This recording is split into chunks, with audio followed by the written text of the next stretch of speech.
ওগো আল্লাহ, ওগো মালিক, তুমি ছাড়া তো আমাদের আর কেউ নাই, তুমি ছাড়া তো আমার আর কেউ নাই। আল্লাহ গো, তুমি যদি মাফ না করো কে আমাকে মাফ করবে? তুমি যদি মাফ না করো কে আমাকে মাফ করবে? তুমি যদি আমাকে মাফ করো তাহলে তোমার কোনো দিকে কমবে না, তুমি যদি আমাকে মাফ না করো তোমার কোনো দিকে বাড়বে না।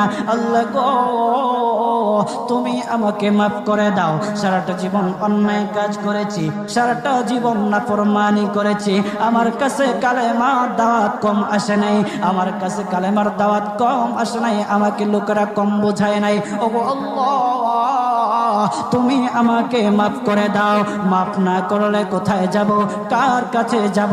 বাবা যখন মারে তখন মার কাছে আশ্রয় নেওয়া যায়, মা যখন প্রহার করে তখন বাবার